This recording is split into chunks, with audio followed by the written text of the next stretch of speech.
Hey guys, it's Clint. Want to talk about Earthworm Jim and I guess a tale of two cities. This is really the boycott culture that has popped up, and it's funny because there's a lot of talk about boycotts and very little boycotts that actually happen. I'm not sure that I've actually seen a legitimate boycott based off of Twitter outrage that has actually affected anything for longer than, say, a week, maybe 2 weeks. I don't know. I guess we will see. But yeah, I want to point this out. This is a guy, Jonathan. He's a writer and artist. Apparently works for IDW. Don't contact him, anything like that. I'm not tweeting at him. I'm just going to read this because it is public. So he's talking about Earthworm Jim, and he says, yeah, nope. Not going to be buying an Earthworm Jim game as long as its creator is attached to it. Some of y'all can pretend you don't know what he's all about if you like, but that guy has been showing his butt sideways to comics and games folks for years, and I refused to support his mess. That is a long sentence. So you don't have to buy Earthworm Jim games or comics for that matter. But yeah, the whole boycott thing is and the screed continues, but it kind of falls flat. Why does it fall flat? Well, that's because really you're talking to a relatively tiny number of people that really know who Doug TenNapel is, and then you're going to cut that into a smaller section for people that don't like Doug TenNapel and find him repulsive, and then you're going to cut that into an even smaller section of people that know who Doug TenNapel is, don't like him, find him repulsive, and might otherwise buy an Earthworm Jim video game. I mean, really, these are all the hoops you have to jump through for people that actually would boycott this game that weren't going to buy it otherwise. Truth is, most Earthworm Jim fans, I'm going to go out on a limb here, most Earthworm Jim fans do not care who Doug TenNapel is, and they probably don't even know his name. I know, shock. No offense, Doug, if you're watching, but that's the truth. Normies, if they remember Earthworm Jim from when they were a kid, they liked the game, they liked the TV series, the comics, whatever it might be. They might like Earthworm Jim. It takes, again, a really small category of people that look into who the creator is and then look into his personal viewpoints on all sorts of stuff. It seems really far-fetched. Most people, if they hear Earthworm Jim, are just going to think Earthworm Jim, and they don't really care about much else.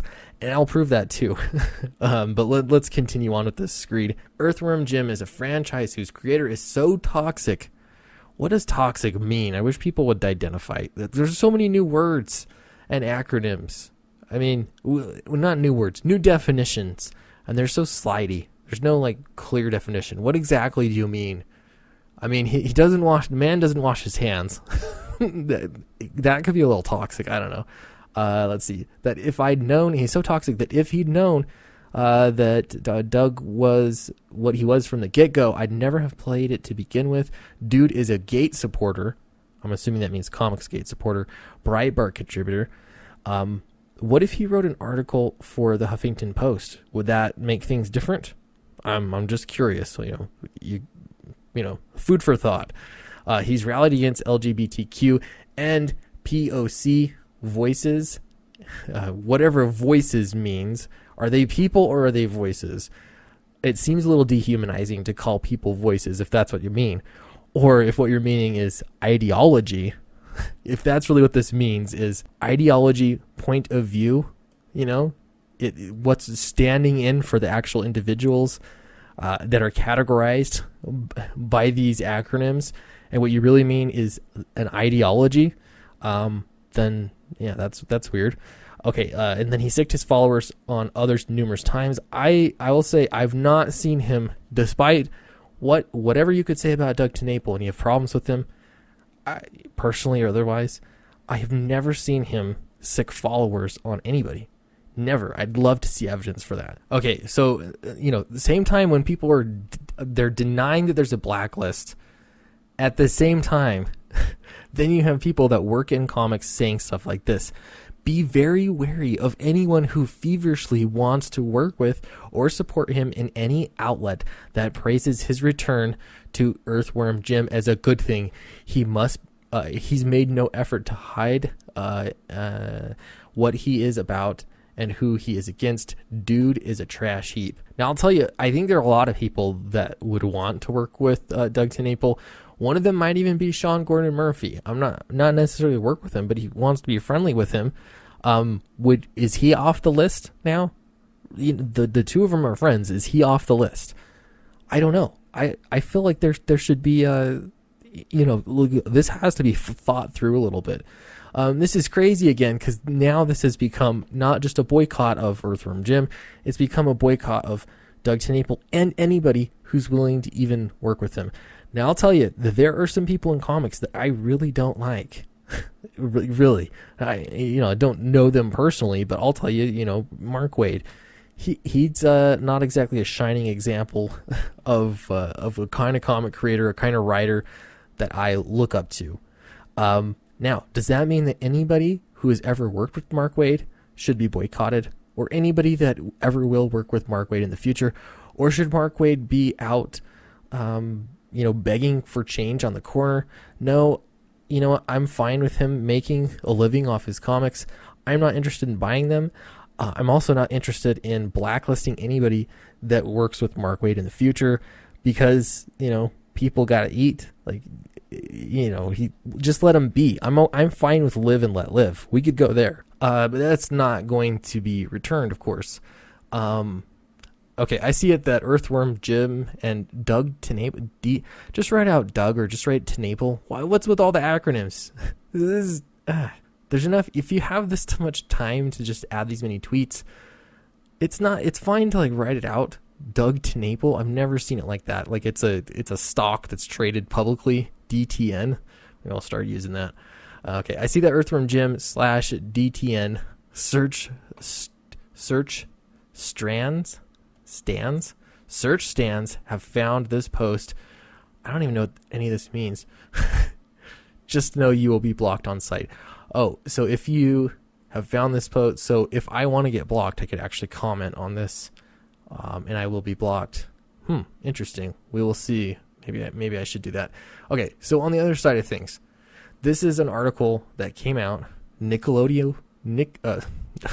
Goodness, guys, I'm tired. Nintendo Life, not Nickelodeon Life. Nintendo Life. A new Earthworm Jim is coming, but there's a rather large catch. Now, when I saw that, the first thing I expected was that this was going to say the large catch is that Doug TenNapel is an evil person, and rando comic people on Twitter refuse to work with him. So therefore, that's the big catch. They've heard about the boycott. Everyone knows about it, and they're going to follow suit. Nope, turns out it has nothing to do with that. It's all gaming stuff. Okay, so they talk a little bit about Earthworm Jim and its past success and how great it's been. It's all pretty exciting, right? Get ready for the catch. Earthworm Jim 3 will be an exclusive release for the upcoming Intellivision Amico. Okay. And set for launch on October 2020. They have potential shakeups. Okay, so you have to buy a console. You have to buy this new specific console in order to play it. Okay, so PlayStation has PlayStation exclusive games. Xbox does the same. There's a lot of gaming things that have those. Okay, so this is standard. They're just talking about logistics of a gaming thing, and it's okay to disagree with that. It has nothing to do with personal anything. Has nothing to do with his politics. Has nothing to do with literally anything that's going on Twitter. This is a good indicator of how it's going to be taken for the rest of the world. New Earthworm Jim game. Wait, who's Doug TenNapel? Right? None of this matters. So I'd love to know what your thoughts are in the comments below. If you haven't subscribed, please do. I want to grow this channel a little bit more. That'd be great. And don't forget, I've got Downcast on Indiegogo right now. We've already actually ended. It's funded, except it's in the in-demand store. So you can actually still go and back it while we're making the book. I've seen some great pages coming out from Nacho. We are moving ahead as quickly as we can and making this a quality product. So it'll be great. Really appreciate your support. I will see you next time.